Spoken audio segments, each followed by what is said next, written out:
se había Oh, caído toda la red.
De vuelta, disculpe la interrupción, aún en el siglo XXI nos siguen pasando estas cuestiones, así que continuamos con Fernando y su presentación. Gracias. bien, retomamos entonces. Particularmente característica del Calachoco es su capilla, con su retablo, sus bultos y sobre todo su pintura mural, que hasta el momento no han sido investigados. Estas representaciones se analizarán teniendo en cuenta las referencias a elementos rituales sacros externos del edificio, la topografía sagrada regional y las ontologías locales. Además, analizaremos la pintura mural a partir de la comparación con los motivos y convenciones de representación de la pintura rupestre de la región. Pero antes es necesario abrir un marco mayor para la contextualización histórica de este tipo de edificaciones y su cultura material. La capilla de Calachoco forma parte de un conjunto de pequeños templos cristianos de carácter doméstico, levantados durante el siglo XIX y XX, y quizá antes, y pertenecientes a la doctrina de Curaguara de Carangas. La datación se basa en el marcado carácter clasicista y desornamentado de los retablos en obra que rematan al interior de estas construcciones, así como en los rasgos arquitectónicos de lo edificado. No se trata de un caso único. En la cercana región de Parinacota, así como en Atacama y Tarapacá, se conservan capillas semejantes asociadas a estancias distantes de los pueblos más habitados. Sin embargo, las capillas de este tipo no se mencionan en la documentación histórica sobre la construcción de iglesias. Lo más probable es que las autoridades las consideraran oratorios familiares, algo especialmente habitual en las haciendas españolas de la época colonial. La presencia de imágenes cristianas en los hogares se consideraba un signo de pertenencia al cristianismo. Sin embargo, en cuanto formaban un altar, este espacio debía habilitarse como capilla u oratorio y separarse de las demás piezas. Desde un punto de vista eclesiástico, su condición de oratorio familiar presenta ventajas e inconvenientes. Su existencia pareciera manifestar las prácticas cristianas de una pequeña comunidad, pero al mismo tiempo facilitaba la consolidación de una vida religiosa al margen de la institucionalidad de la Iglesia. La región se encontraba bajo la jurisdicción del Arzobispado de La Plata y seguían vigentes aún a finales del siglo XIX las normas dictadas durante el sínodo de 1772-1773. El texto sinodal ordena que, cito, tengan las poblaciones iglesias, sin embargo, de ser pocos los indios que las habiten, y aún estando apartadas de las parroquias sujetas a ellas, fin de la cita, mencionando explícitamente las dificultades para obtener atención espiritual de quienes viven en estancias y moradas muy remotas. El documento se refiere a las capillas que dependen formalmente de la parroquia, no a aquellas de carácter familiar. Las primeras requerían una autorización oficial para ser erigidas y dependían formalmente del cura doctrinero. Las domésticas solo eran controladas si es que en ellas se impartían los sacramentos. El sínodo parece promover con fuerza la construcción de capillas, pero desconocemos si influyó en la proliferación de estas de origen doméstico. Al mismo tiempo, el sínodo advierte que las juntas de los indios, para embriagarse, son la ocasión para volver a la idolatría y la superstición. En este sentido, las capillas y oratorios creaban las condiciones para desarrollar una vida religiosa autónoma, en la cual el culto cristiano y las prácticas ancestrales podían convivir sin inconvenientes. Calachoco se encuentra a poco distancia de la iglesia de Sajama, que había sido el anexo oficial de Curaguara desde mediados del siglo XIX. Lo conveniente desde un punto de vista eclesiástico era que los residentes de la estancia se trasladaran a Sajama, localidad que era asistida por el cura doctrinero con alguna regularidad. Por tanto, la decisión de construir capilla en Calachoco, más aún en un lugar escondido entre las rocas, manifiesta la intención de vivir las prácticas cristianas sin amoldarse a los criterios de una comunidad más amplia o a los mandatos de la autoridad. El atrio, la planta de cruz latina, el cielo abovedado y el retablo de 2 cuerpos y ático son elementos simbólicos que van más allá de las limitadas necesidades de la piedad doméstica. Las capillas tienen todas las características físicas de las iglesias y capillas oficiales como la de Sajama. Se trata de edificios emparentados. La única diferencia es la ausencia de un campanario, lo cual es significativo porque los campanarios desempeñan un papel especial en la ontología local, aspecto al que nos referiremos más adelante. Casi todas las capillas de estancia en el sector de Sajama se sitúan a una cierta distancia de las casas, separándose del programa de urbanización española que disponía la iglesia en el centro. En algunos casos se las ubica en la periferia del caserío y en otras a una distancia significativa del resto de las construcciones. En el caso de Calachoco, la capilla no se puede ver desde las casas, pues se la construyó, como se ha dicho, entre unas formaciones rocosas que la rodean y la ocultan.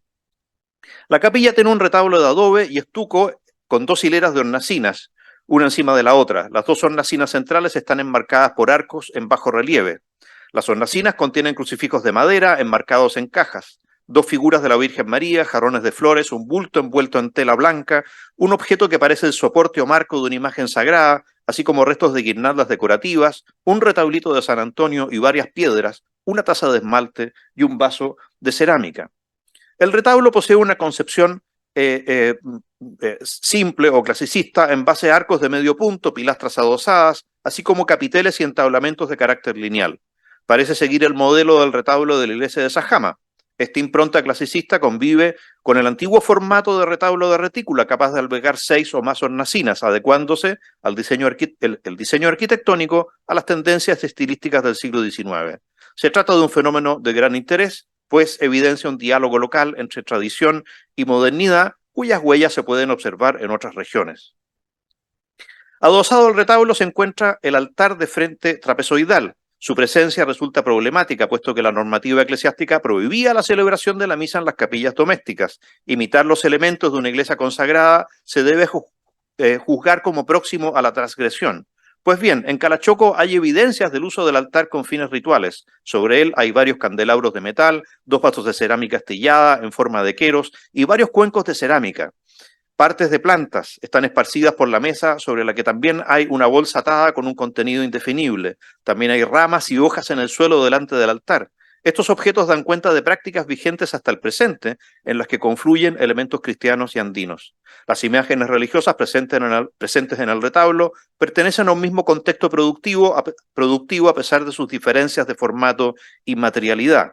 La diversidad de formatos y la presencia de hornacinas vacías dan cuenta de un flujo de imágenes de piedad privada o familiar que se agregan o se quitan de acuerdo a necesidades cambiantes.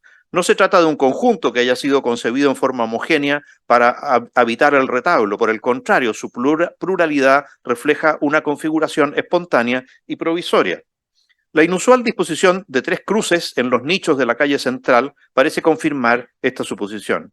Parece razonable establecer una relación con 2 de las templetes presentes en la región. Uno de ellos es una capilla procesional en los alrededores de la localidad de Lagunas y contiene en su interior 3 cruces. Su iconografía pareciera corresponder a la de los Calvarios con el Cristo crucificado junto a 2 ladrones. El segundo templete, en el terreno de la estancia vecina, denominada Huerta, muestra una iconografía totalmente heterodoxa, pues la cruz de la izquierda lleva la inscripción Dios Padre, en la del centro se lee Dios Hijo, y la derecha porta la leyenda Dios Espíritu. Las 3 cruces de Calachoco presentan una configuración distinta. En definitiva, no se trata de las 3 cruces del Calvario, ni la heterodoxa representación de la Santísima Trinidad. Es una reiteración de Cristo crucificado, una amplificación por insistencia. No se puede omitir que la cruz de más abajo incorpora una pequeña imagen del Espíritu Santo en forma de paloma sobre la cabeza de Cristo, figura que se vincula con la advocación de la capilla. Suponemos que la acumulación de cruces se haya producido por los aportes sucesivos de distintos miembros de la familia. En este sentido, habría primado el criterio de acogida de las imágenes de la comunidad que se sobrepone a la intención de articular un programa iconográfico coherente. La pintura mural, por su parte, se configura a partir de trazos de color vermellón sobre un fondo blanco. Se trata de un programa ornamental que busca destacar las estructuras arquitectónicas, arcos, capiteles y entablamentos, generando al mismo tiempo una integración de los muros lisos a las formas más definidas del edificio. Un friso arqueado recorre todos los muros de la nave por debajo de la bóveda. Se trata de un elemento ordenador que crea o marca el sentido arquitectónico de una forma simple y eficaz. En ambos lados interiores del arco toral y en la pared derecha hay motivos fitomorfos. Debajo de uno de ellos, en la pared interior derecha del arco, hay un pájaro. También hay elementos arquitectónicos pintados en ambas paredes laterales y en el arco, una iglesia y un campanario. Estructuras rectangulares con cruces que parecen tumbas cristianas, un campanario. Y calvarios semicirculares con cruces sobre los muros del arco toral. Hay una representación, y sobre el arco toral, una representación del sol y la luna. Las paredes están cubiertas de numerosas inscripciones rayadas, aunque no está claro si tienen o tuvieron un significado religioso o ritual o son simples scratches. La visualización de la arquitectura cristiana plantea muchas cuestiones, en primer lugar, sobre el estatus de las representaciones. Las representaciones de la arquitectura eclesiástica de otras iglesias del altiplano son en su mayoría mucho más complejas. Suelen ser edificios enteros, incrustados en el paisaje del pueblo, con casas, personas, animales, etc. Hasta ahora se han interpretado principalmente como objetos de memoria identitaria que no pretendían comunicar contenidos teológicos, sino anclar la iglesia como lugar ritual y social en la memoria colectiva y localizar su programa pictórico. Sin embargo, la mayoría de las interpretaciones no tienen en cuenta el estatus de sujeto que objetos como los campanarios o las capillas tienen en las ontologías locales. Los campanarios son considerados torres malcu, jefes poderosos a los que hay que rendir culto. En Caranga se pueden encontrar pruebas del significado de estos objetos y de su interacción con la población local hasta nuestros días. Las pinturas del interior de la iglesia muestran la torre, las tumbas y las capillas sin el contexto cotidiano del pueblo. Son rudimentarias, no se puede establecer ninguna semejanza concreta con los edificios sagrados de la región. No obstante, confiere a las representaciones un carácter genérico y conceptual. Los murales de Calachoco no construyen una narrativa teológica o didáctica. Tampoco se visualiza la iglesia, el campanario, los calvarios y las tumbas como escenario de actos rituales, sino como elementos singulares que se presentan a sí mismos y conviven en el espacio sacro ritual de la capilla con los otros objetos como las piedras, los santos y crucifijos del altar. No solo los objetos tridimensionales, sino también las imágenes pueden ser percibidas como sujetos en el pensamiento andino. Esto está particularmente claro en el caso de las pinturas rupestres o de los tejidos, lo que nos lleva a otro enfoque para investigar las pinturas murales de Calachoco. La posible relación con el arte rupestre de la región, con el arte rupestre de la región. Esto es obvio en la medida en que la ubicación de los elementos pictóricos individuales en una superficie y su carácter emblemático muestran una similitud formal.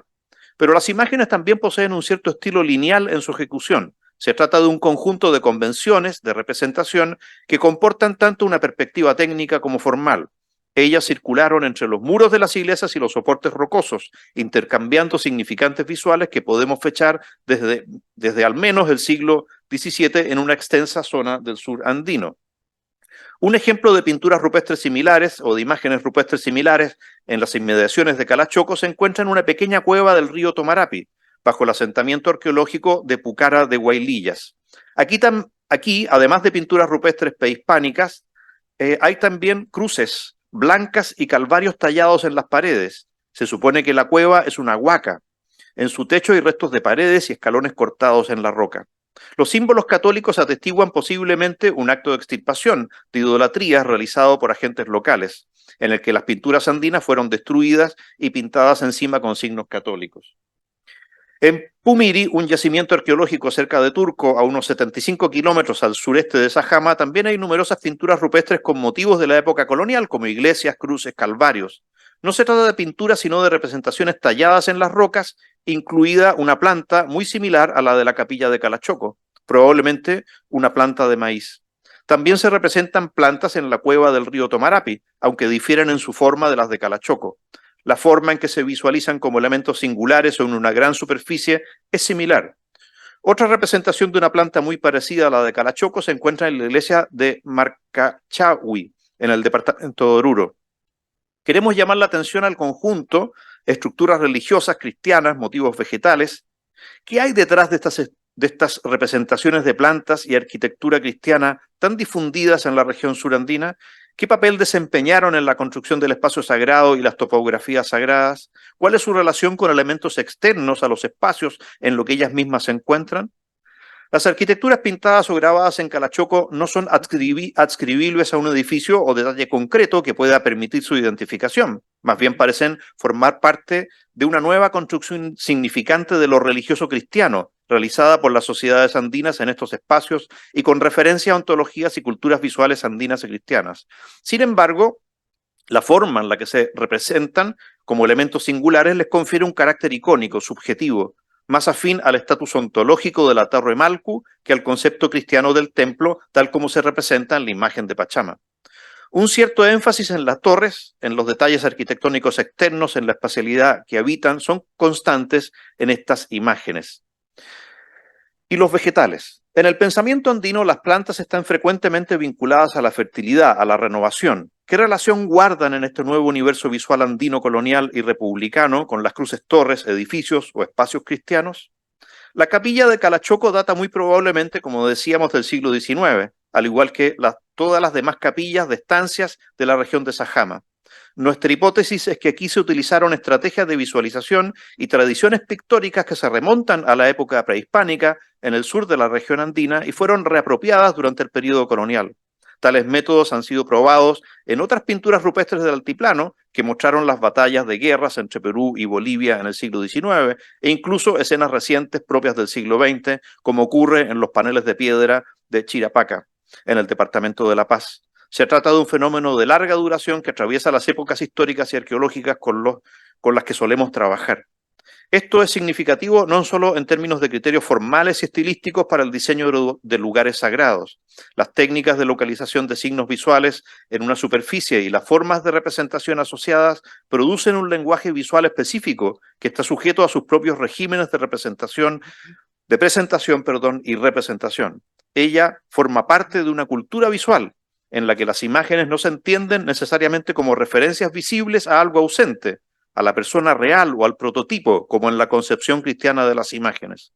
Mientras que las imágenes cristianas representan una santidad trascendental, sobrenatural, las imágenes de culto andino, huaca, forman parte del orden cosmológico y social en el que las personas están o estaban también situadas. Los objetos significativos no son intermediarios entre las personas y entidades ausentes, se les atribuye un estatus de sujeto que se articula, por ejemplo, en los rituales de sacrificio de la Torre Malcu o de ciertas imágenes rupestres que se veneran en huacas. Estos objetos forman parte de una compleja red de relaciones entre actores humanos y no humanos que interactúan en sus prácticas rituales y cotidianas, manteniendo y renovando el orden ontológico a través del intercambio mutuo. Esta comprensión de las imágenes y los objetos significativos es fundamental para analizar la construcción de lo que entendemos por espacios sagrados. Caracteriza las relaciones entre las personas, los objetos, los signos y la naturaleza, que interactúan entre sí y crean así el espacio social y religioso. En este contexto, el medio de la pintura mural adquiere una nueva dimensión de significado que no ha sido considerada en anteriores investigaciones sobre la pintura mural en las iglesias del altiplano andino. ¿Me quedan 30 segundos? ¿Estoy bien? ¿Sí?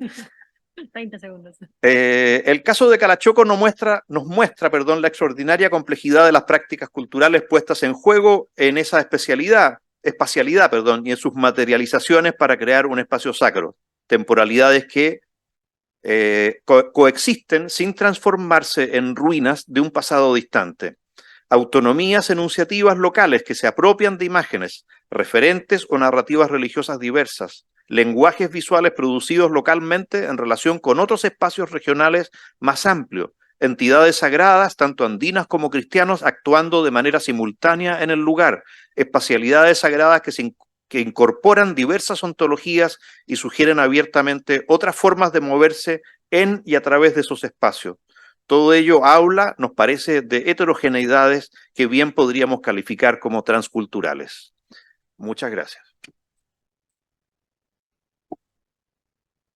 Muchas gracias, Fernando y equipo, por la presentación. Y cerramos entonces esta mesa con la presentación de Camila Mardones Bravo.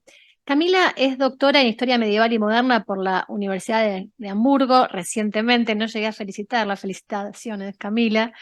Es magíster en Historia del Arte por la Universidad de Chile y licenciada en Literatura por la Universidad de Chile. Su tesis doctoral versa sobre la cultura material, economía y prácticas religiosas transculturales en parroquias indígenas del Altiplano, siglos XVIII y XIX.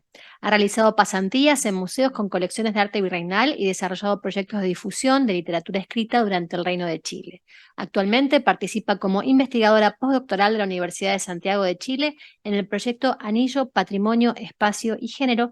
Y Camila nos va a presentar un trabajo que se titula Florestas Murales, Expansión Eclesiástica, Agencia Indígena y Redes Visuales en la Parroquia de Andamarca, Charcas, siglos XVIII y XIX. Te escuchamos, Camila. Bueno, buenas tardes. Muchísimas gracias por las felicitaciones y gracias por aceptar mi ponencia y por la organización increíble de este congreso y de esta mesa que está muy interesante. Y voy a compartir. ¿Ahí ya está compartiendo? Ahí, Perfecto. ¿sí? Súper. Entonces, bueno, como pueden ver, voy a abarcar una serie de temas. Voy a tratar de pasar un poco más bien rápido por lo que es expansión eclesiástica y agencia indígena para concentrarme en una red visual que observo a través de los vestigios de pintura mural y de la documentación correspondiente al caso de la parroquia de Andamarca. Esto está en el departamento de Oruro, actual departamento de Oruro de Bolivia, y voy a trabajar más bien finales del siglo XVIII y una parte del siglo XIX. Entonces, primero para referirme a lo que sería la expansión eclesiástica, hemos hablado ya en esta mesa, han conversado mis colegas acerca de las reducciones, y un fenómeno que se observa a lo largo del periodo colonial es la reproducción del esquema de la plaza, de la iglesia, de la cuadrícula de las reducciones en nuevos pueblos y nuevos anexos que se van formalizando a lo largo del tiempo.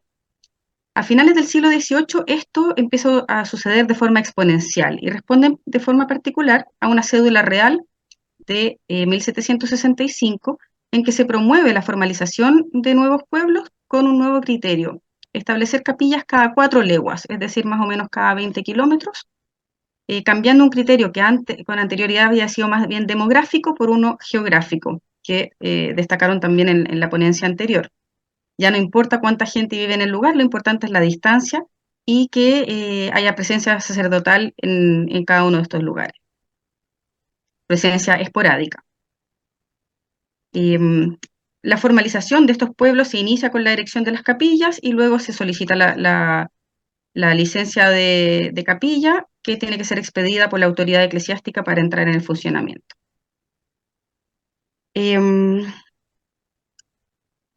Bueno, algunos párrocos promovieron esta formalización de capillas, muy atentos a las disposiciones reales.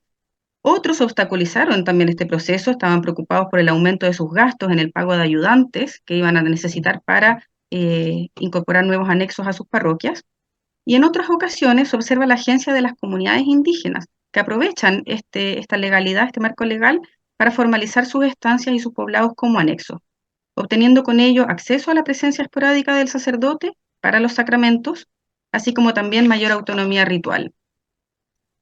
La parroquia de Andamarca, sobre la que voy a tratar, está ubicada a 3.800 metros sobre el nivel del mar.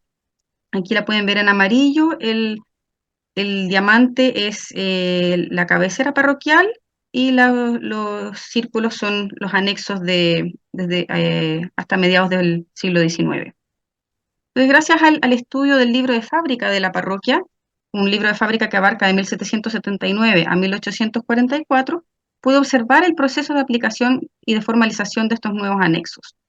Entonces, en 1768 este es el panorama: hay una cabecera parroquial, la viceparroquia de Orinoca y un anexo que es Belén de Andamarca. Cerca de 1775, antes de los registros del libro de fábrica, aparece formalmente el anexo de Antapata, en 1785 el anexo de Chuyunquiani, en 1791 el de Copacabana de Andamarca y en 1806 el de Rosapata de Andamarca. La plena formalización de estos pueblos se constata con su inclusión en los cargos y descargos del libro de fábrica, es decir, el registro de las limosnas que empiezan a pagar alféreces y mayordomos para el financiamiento de las fiestas y el pago a los cantores.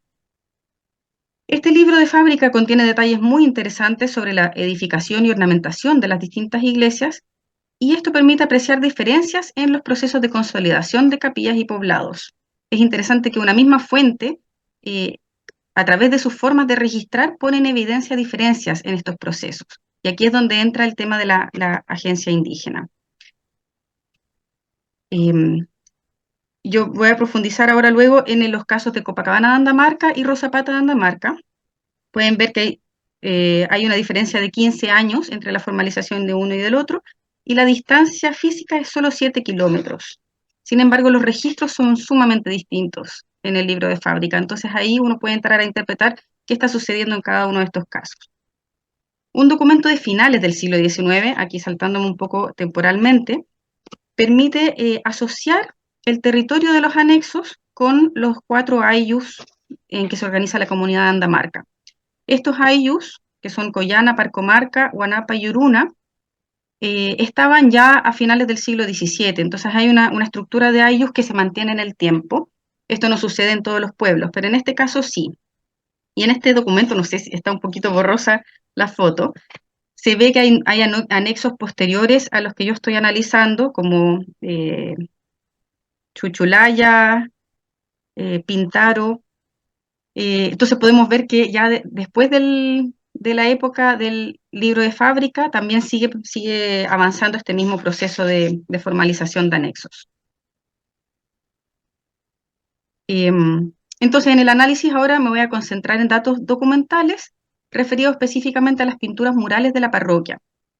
Los 2 templos sobre los que voy a poner el foco conservan conjuntos murales excepcionales, y lo que voy a proponer es que en la parroquia de Andamarca se formó, junto con esta expansión eclesiástica o reproducción territorial por parte de las comunidades también, se formó una red visual interna a la parroquia.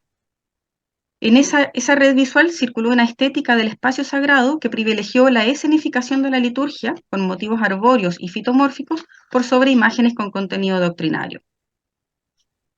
El santuario de Copacabana de Andamarca es de gran tamaño en relación con las iglesias de la zona. En 1790 se menciona por primera vez en el libro de fábrica la milagrosa imagen de la Virgen, junto con la compra de un frontal para su altar mayor. No hay información sobre la edificación del templo.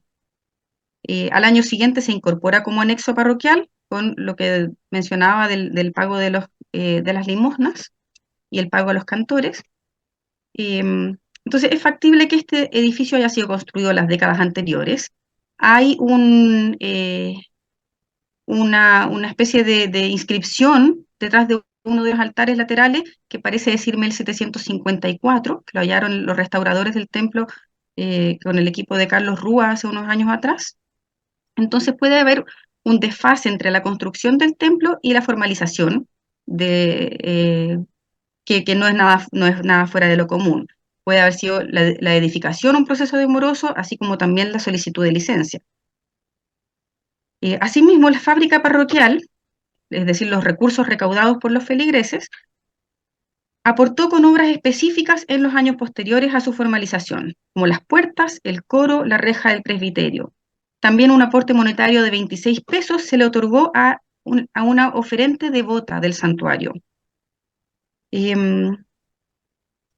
bueno, por esos mismos años, en los registros parroquiales, esta vez, aparecen varios cantores y sacristanes que figuran como miembros del Ayllu Parcomarca, que sería el Ayllu al que está asociado este pueblo. De hecho, hoy en día también se le conoce como Parcomarca a la localidad, al pueblo.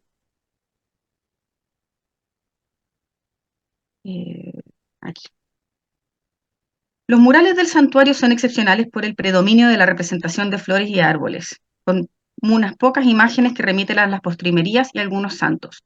17 árboles de alrededor de 3 metros de altura recorren la nave y el presbiterio. Otros 42 árboles de menor escala se encuentran en los frisos. Cada árbol contiene frutos, flores y aves diversas, remarcando un cierto carácter fantasioso del paisaje, todos con contornos bien delineados que separan las figuras del fondo blanco.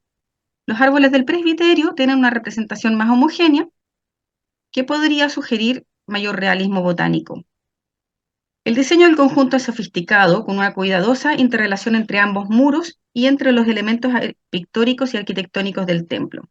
Han sido interpretados por Teresa Gisbert como una visión andina del cielo a partir de los prados floridos que se describen en los catecismos, y Magdalena Pereira, Fernando Guzmán y Paula Corti también lo han descrito como un paisaje espiritual en el camino de la fe cristiana. La finalización de la obra arquitectónica se contextualiza en un periodo de mucha actividad en la renovación de las iglesias de Andamarca. Entre las altas sumas destinadas a la refacción de los templos, incluyendo el repajo de techos y el blanqueo de muros, se encuentra la adquisición de muchísimas imágenes de bulto, lienzos, altares, campanas, textiles, etc. Voy a concentrarme entonces en los registros referidos a pintores, que sabemos que los pintores también eran muy versátiles, aplicaban el pan de oro en los altares, estucaban altares y no solamente se limitaban a la pintura misma. En 1805, un pequeño gasto de 3 reales para un andamio en el santuario y 15 pesos destinados al pintor para los santos que están en Copacabana, que son 4, esa es la cita textual del documento, nos dan cuenta de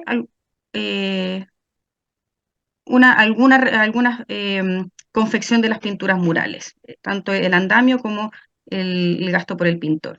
Es un salario pequeño, 15 pesos, en comparación con otros pintores en la misma fuente. Entonces la pregunta es, ¿cuáles habrán sido esos 4 santos? 3 de las 5 hornacinas del templo tienen vestigios murales, representan a San Agustín, a Santiago y a un santo poco conservado, que puede corresponder a San Lucas. A la entrada del templo, en el sotocoro, está el conjunto de imágenes vinculado a las postrimerías, incluyendo a San Miguel Arcángel como psicopompo, dentro de un marco fingido, la Virgen del Carmen con los penitentes del purgatorio a su lado, en el muro opuesto, el Leviatán y la Iglesia, que representan respectivamente el infierno y la gloria. En el arco toral, además, se reconoce a Dios Padre en la cúspide del arco de medio punto, los evangelistas deteriorados en medallones a su alrededor, 2 ángeles que tañen trompeta y tambor, y San Pedro y San Pablo en la parte baja de las columnas. Todas las demás imágenes pintadas en el templo corresponden a los árboles, flores y aves ya descritos. ¿Qué santos son los que pintó el pintor de 1805? Al año siguiente, el libro de fábrica registra una cantidad significativa destinada a la restauración de la iglesia viceparroquial de Orinoca, contemplando 28 pesos a un maestro pintor por la pintura del arco toral y del púlpito. Además, se financió un andamio bastante grande, bastante más grande que el que se registra para el caso de Copacabana, y una partida de colores. Dada la contigüidad en el tiempo, ¿habrá sido el mismo maestro pintor de una y otra obra? Entre las limosnas destinadas a esas obras también aparecen 30 pesos que dio Domínguez, esta es la cita textual, 30 pesos que dio Domínguez en pagamento a la iglesia de Copacabana. Y aquí he tratado de ubicar a este personaje Domínguez, que podría ser un sacristán que figura mucho en los libros parroquiales de ese momento, llamado Domingo Fernández, identificado con el Ayllu Parcomarca, que está justo en los mismos años en que se registran estos montos de la fábrica parroquial. En el mismo año de 1806, se formalizó la capilla de Rosapata como anexo parroquial. El libro de fábrica ofrece muchísimos detalles sobre la erección del templo, detalles sobre los que no voy a profundizar, pero llama la atención que haya tanta información sobre esta pequeña capilla, a diferencia de lo que se observa para el santuario de Copacabana. En 1807 se registran 20 pesos en pintura y 39 pesos dados al pintor para su trabajo. Aquí pueden apreciar cómo está también esta pequeña iglesia pintada con representaciones arbóreas. En ese sentido, es comparable al santuario de Copacabana, Andamarca, y es el único conjunto que he encontrado con este tipo de iconografía. que en el fondo ocupan la posición predominante en los muros de los templos. Son 12 los árboles que recorren su nave, intercalados con 10 coronas florales, cuyo centro puede haber sido ocupado por lienzos en forma de tondo, aunque no se conserva ninguno. El conjunto mural es mucho más sencillo que el de Copacabana, sin decoración en los frisos ni en el presbiterio, ni tampoco con imágenes figurativas. La arboleda servía muy probablemente una función ornamental, destacando en cada árbol un fruto definido, con una intención de identificación que no se encuentra en el santuario de Copacabana. Es posible que cada fruto estuviese asociado simbólicamente a una virtud cristiana. Desde el presbiterio hacia la puerta se encuentran, en el mismo orden en cada uno de los muros, un árbol con frutos verdes, uno con frutos rojos, uno con, al parecer, duraznos, que lo pueden ver ahí a la izquierda, uno con higos muy definidos, otro con granadas también muy definidas, que ven en la imagen de abajo, y un último que está irreconocible porque el coro fue construido de manera sobrepuesta a las pinturas. Un detallado inventario de 1842 comenta una rajadura en el presbiterio que no tiene decoración pictórica, pero dice que, y cito, las demás paredes están sanas, blanqueadas y pintadas. Un último registro a destacar es de 3 décadas después, entre 1830 y 1834, el cura Damián Jofré detalla una gran refacción en la iglesia de la cabecera, que incluyó en el ladrillado completo del piso, nuevas ventanas de vidrios y 2 altares laterales. Aquí se alcanza a ver el enladrillado del piso que yo creo que corresponde a esa época. Dentro de estas obras se le pagó la altísima suma de 120 pesos a un maestro pintor por varios trabajos, incluyendo el estucado de los 2 nuevos altares y el poner floresta a todo el círculo de la iglesia y sacristía. El libro informa que se gastaron 13 pesos en los materiales de pintura y pan de oro, en hacer traer al dicho pintor y en materiales para la argamasa y en raciones a los que ayudaban al pintor. Esta es muchísima información documental sobre pinturas murales que es muy rara de encontrar en las fuentes.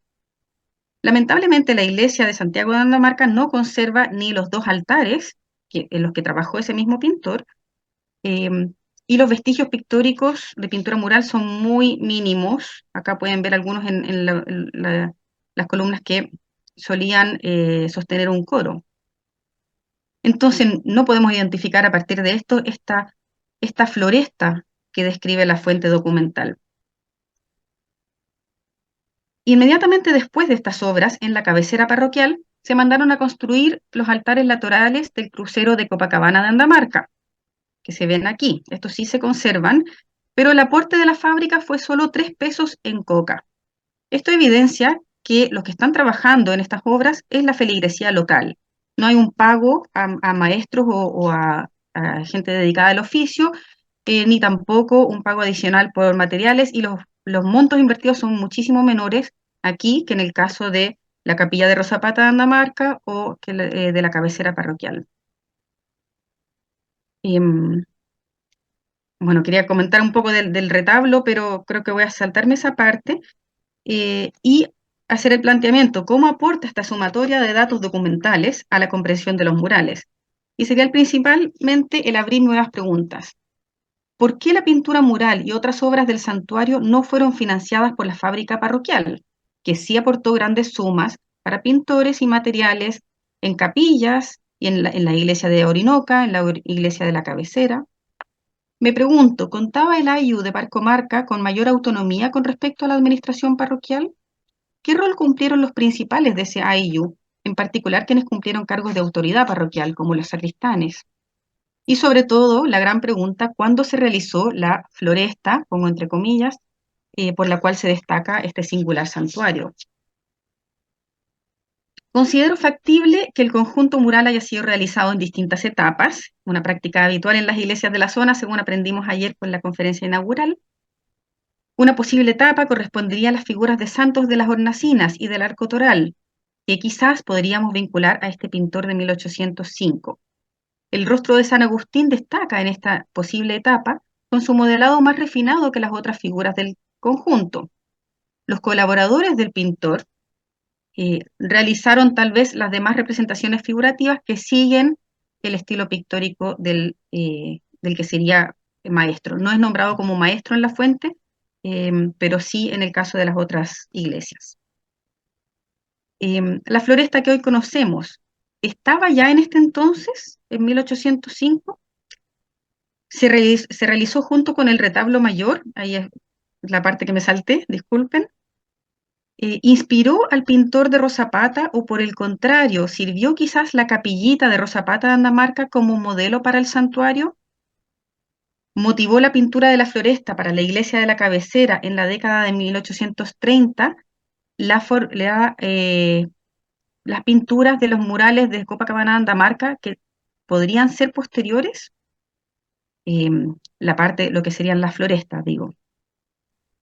El estudio químico de Copacabana, Andamarca, que han realizado los equipos del Centro de Materia, han encontrado aquí en las flores que se ven hacia abajo a la derecha, han encontrado un pigmento sintético correspondiente al último tercio del siglo XIX, que es beta-naftol, que se presenta aquí como un amarillo o un rojo pálido en algunas flores del conjunto.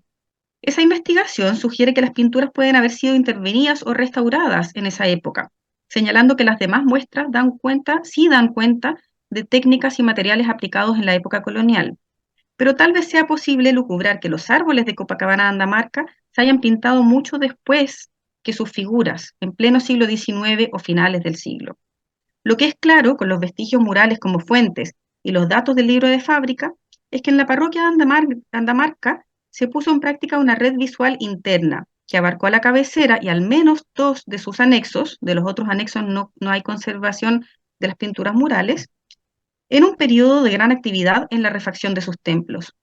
Estos nexos locales ofrecen una ventana para observar modas epocales en un contexto microhistórico, permitiendo a su vez remarcar las particularidades que en cada lugar expresan formas singulares de esa apropiación visual. Y les agradezco mucho la atención.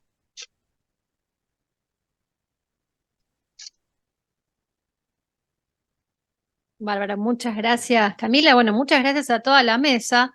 Realmente creo que en la mesa anterior habíamos hablado de espacios más concretos, o sea, sacristías, templos, de esas construcciones, y acá nos extendimos en el territorio y era un objetivo también de esta convocatoria, poder pensar en esos espacios geográficos extendidos. En todas las presentaciones vimos estos mapas, estos planos, que dan cuenta de cómo estos problemas que estamos debatiendo hoy también tienen esa articulación, ¿no?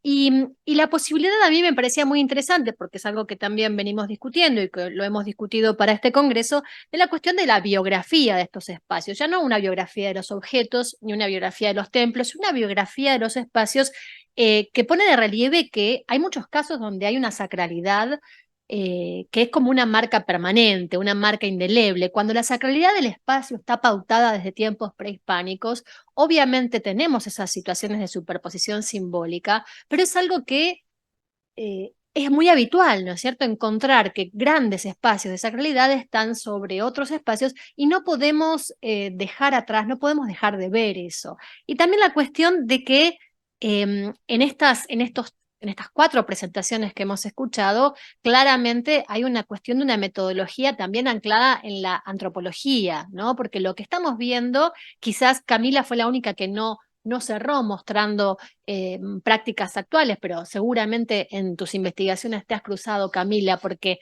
también es lo que hablábamos con Gabriela ayer, es producto del trabajo de campo que hacemos. Estamos hablando de prácticas prehispánicas, coloniales, siglo XIX, y ustedes cierran hablando de lo que pasa hoy en día. Es como que en ese panorama que se hace, es imposible no abrir a la situación actual, a cómo estos espacios siguen siendo utilizados y estas prácticas se superponen, ¿no? Entre esa cuestión, ¿no? Como un pie entre las prácticas católicas y las prácticas prehispánicas. Así que quería arrancar, antes de pasar a las preguntas que nos hacen llegar por YouTube, con esa pregunta acerca de cómo se vive el hoy para ustedes en sus investigaciones, ¿no? Y cómo se cruza con estas prácticas. Astrid, acá Fernando te cede la palabra, Astrid. Y aparte está muy bien porque no te hemos escuchado todavía. Ya. Bueno, no sé, es una buena pregunta. Em, sí, por un lado son permanentes, o sea, tienen un carácter permanente, un carácter sacro permanente. Por el otro lado, nos cruzamos, como ya mencionó Lucía también, el tema, o sea, para la actualidad, el tema de la destrucción de estos lugares es evidente. Yo ayer, cuando en la charla de Gabriela, o sea, cuando ella habló, o sea, mostró las fotos de los templos destruidos, esto era como, me recordó muchísimo a muchísimas capillas, sobre todo de las estancias que recorrimos, que estaban destruidas y las imágenes de santos que estaban que en algún momento estaban en el altar, estaban tirados por el suelo, pero estaban ahí.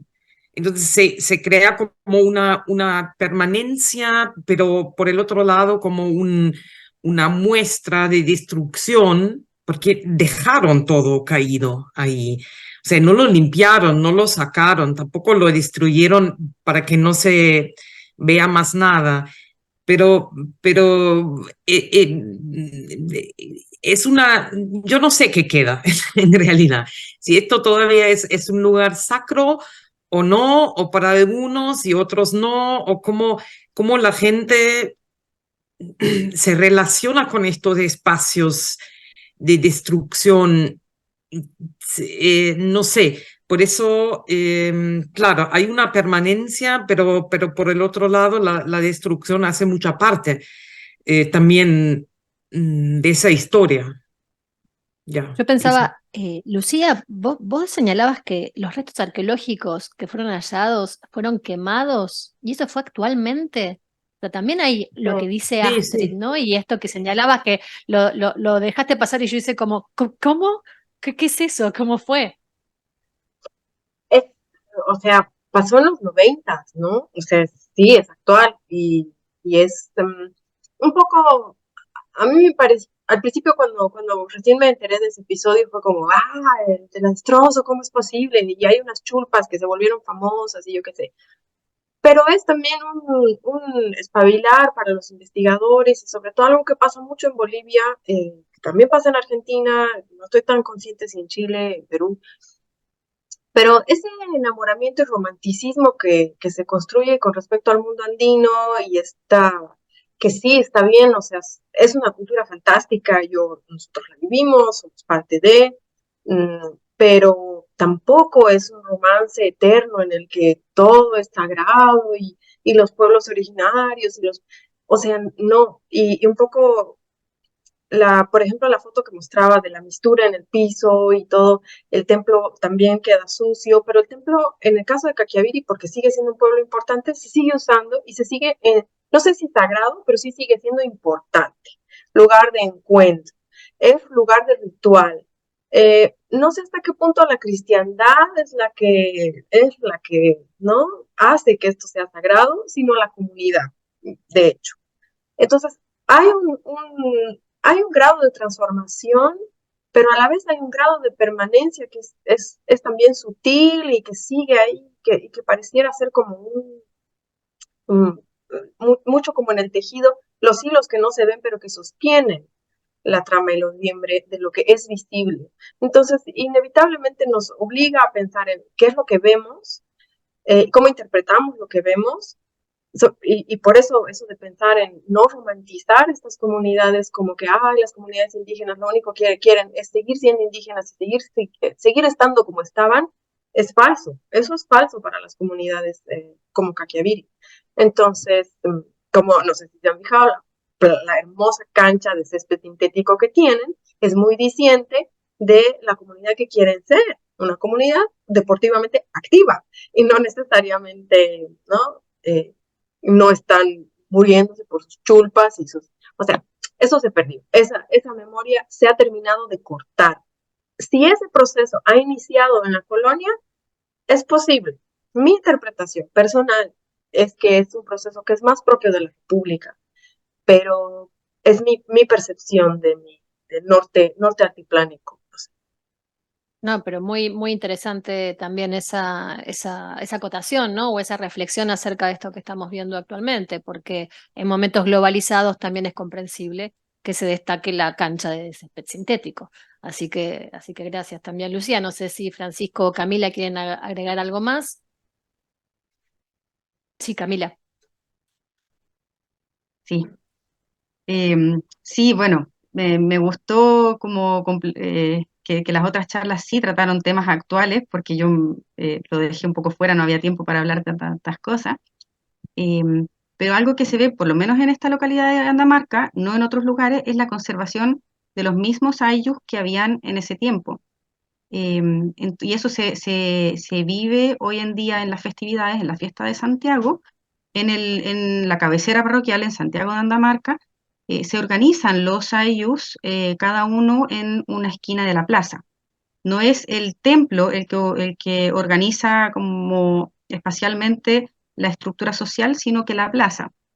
Y ahí se hacen, bueno, procesiones y rituales en cada una de las esquinas, rituales también, digamos, sacrificio de llamas en cada uno de los rituales y en el centro de la plaza también. Entonces creo que, por lo menos en este caso, es bien interesante el tema de la estructura social andina para entender esas continuidades. Perfecto. No sé, Francisco, también tengo comentarios para Francisco por Bueno, acá, yo en mi caso, la por verdad que YouTube. como he ido tan rápido, ¿no? Y la verdad que la parte final un poco pues, fue el broche. Es un tema que verdaderamente pues suscita mucho interés. Como ya he dicho, bueno, en la bibliografía que he citado de María Teresa Jarquín y Antonio Jesús Enrique, ese volumen sobre la Virgen, los santos y el orbe agrícola en el Valle de Toluca, profundizan muchísimo en la vigencia y la continuidad de estos cultos, sobre todo asociado a la productividad agrícola, ¿no? Que interfiere también pues, con el Día de la Asunción y la Virgen, y sobre todo las mismas ofrendas que en época prehispánica se le llevaban a las diosas, son las mismas que se le siguen realizando de los elotes, la primera cosecha del maíz, en fin, prácticamente una continuidad. Yo en cierta medida considero que no ha habido ruptura, ¿no? En toda esta dinámica, ¿no? Que toman no solo el santuario como centro ceremonial, sino todos sus alrededores, ¿no? De hecho, en torno al valle, los diferentes pueblos se congregan para desarrollar todo este tipo de ceremonias y danzas rituales que siguen teniendo vigencia y hoy en día pues también cada 15 de agosto pues toman el territorio, ¿no? Entonces en ese sentido creo que también pues es importante. Sí, es interesante en tu caso también cómo se trata de una devoción, ¿no? Como el territorio que estamos hablando en esta mesa, de las cuestiones más de una geografía ampliada, en tu caso hay, ¿no? Una devoción que es justamente lo que marca ese territorio. Pero hago llegar los comentarios desde YouTube que están agradeciendo y felicitando a los ponentes. Magdalena Vences te señala, Francisco, que bueno, que es muy interesante la perspectiva acerca del nido de amor divino que María Fénix construyó en un pueblo de naturales, y te preguntaba sobre la tesis de María Eugenia Rodríguez Parra, comentaba como una tesis interesante que puede venir a colación también de este tema.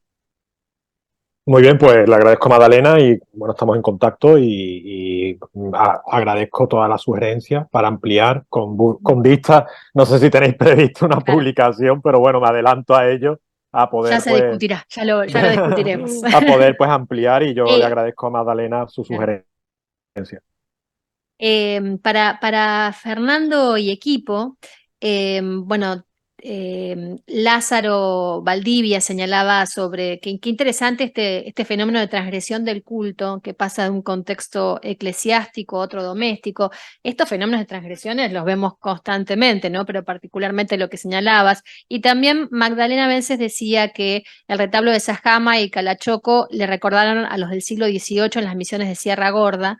Y si las tres cruces en el retablo, si hay más ejemplos, y si ustedes creen que tiene alguna conexión con una disposición eclesiástica. A mí yo al verlo me imaginé como algo más accidental, pero bueno, abro a esos comentarios. No sé, Astrid, si quieres comentar tú.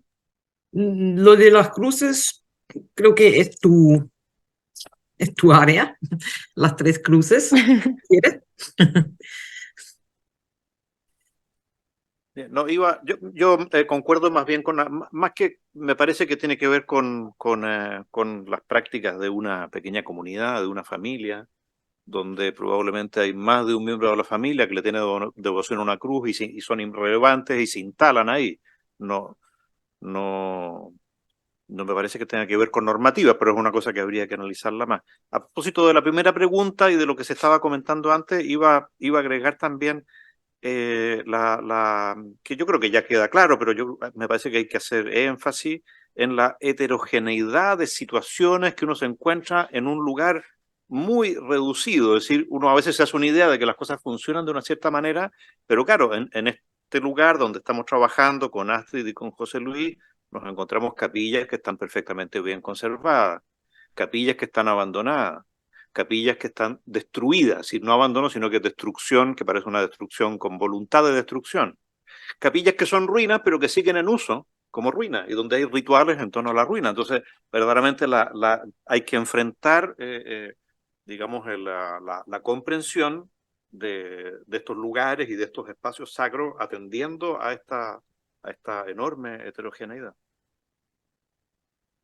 Sí, esta cuestión creo que también la estamos viendo de manera continua, ¿no? Este tema de construcciones, destrucciones, superposiciones que aparece, pero también con prácticas que a veces, o sea, el espacio sacro, siento que lo que estamos viendo es que el espacio sacro supera un poco lo que señalabas en la mesa anterior, ¿no? Lo que señalaban acerca de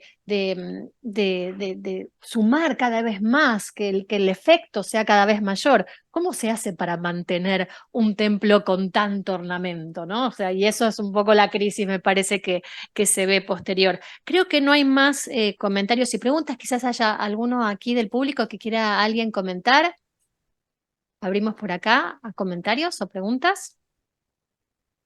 Bueno, si no hay, entonces damos por Josefina, cerrada esta mesa. Sí, Astrid. Josefina, Agustina, perdón. Quisiera agregar una cosa, porque me parece que estas capillas de estantes hay muchísimas, pero es un material que nosotros tenemos muchísima dificultad de rastrearlas en la documentación, porque es como una dimensión de sociabilidad y sacralidad que escapa completamente como escapa del control normativo de la iglesia. Los anexos sí, todavía, los anexos aparecen, pero es como el último nivel, es el nivel más básico de práctica religiosa, y entonces es súper complicado también, ¿no?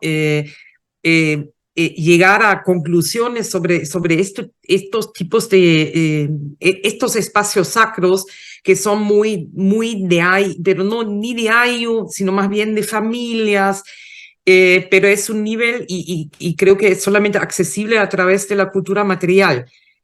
Muchas veces sin esa posibilidad de averiguar ciertos encuentros que tenemos, ciertos registros con la documentación en los archivos. Y es como un desafío metodológico también, ¿no? Que estamos enfrentando. Claro, bueno, sí, genial, porque justamente esos desafíos metodológicos es los que nos interesa también discutir y traer a la mesa. Así que les agradezco un montón.